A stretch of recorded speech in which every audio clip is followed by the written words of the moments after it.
Hey, welcome! Today we're going to peel back the layers on the U.S. economy. We're going to look right past all those positive headlines to uncover a story that's, well, it's a lot bigger and a whole lot more complicated than you might think. And this right here is the whole story in a nutshell. On the one hand, you have what looks like a booming economy.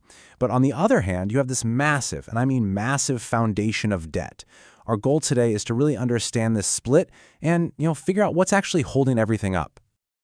Okay, let's dive right in. First, let's talk about that booming surface. This is the story you hear all the time, the one that's probably most familiar to all of us. And look, it's not like this is all smoke and mirrors. There's a reason this story is so popular. The stock market does hit new highs, the economic news you see is often pretty positive, and for a lot of people, there's a real sense of prosperity out there.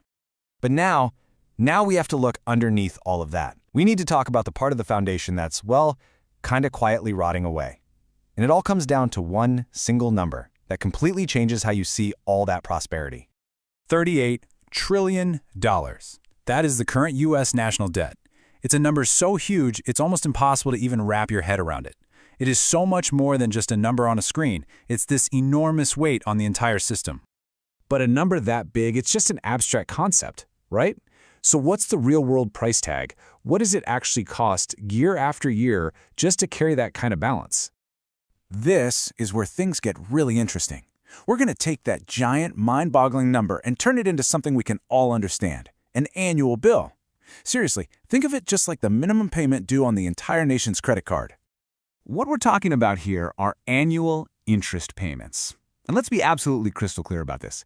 This is not money that goes to pay down that $38 trillion debt, not 1 cent of it. This is purely the cost of borrowing. It's the fee the government pays every single year just to keep its existing loans active. $1 trillion.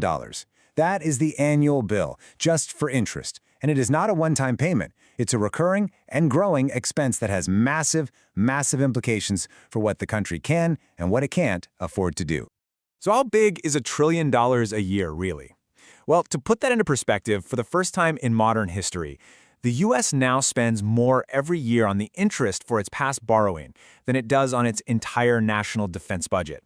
The cost to service the debt has actually passed the cost of the entire military. Just let that sink in for a moment. The cost to pay for things we've already bought is now greater than the cost to fund our entire military, the very thing that's supposed to protect our future. It's this silent but absolutely monumental shift in our national priorities. So you have to ask yourself, how do we make sense of this? How does this kind of spending happen? Well, the source material for this explainer provides a pretty powerful and, honestly, a very relatable metaphor. Here it is, word for word. I know, it's a blunt analogy, but it cuts right to the heart of the issue, doesn't it? It compares the super complex fiscal policy of a world superpower to a very simple and very human financial mistake. Let's just walk right through it. So step 1, spend far more than you have. Sound familiar? That's deficit spending. Step 2, make only the minimum interest payments. Well, that's our $1 trillion annual interest bill we just saw. And what's the inevitable result? You get step 3, you just watch the total balance grow indefinitely. And that's our $38 trillion debt, just getting bigger every single day. All right, so let's put all the key takeaways together. First, that booming surface of the economy, it's masking a $38 trillion debt. Second, the annual cost just to service that debt is now a staggering $1 trillion. Third, that interest payment is bigger than the entire U.S. defense budget. And finally, the whole pattern, as we saw, it's just like that college freshman, racking up a huge bill with no real plan to ever pay it down. And all of this, it all just leaves us with the ultimate and kind of unsettling question.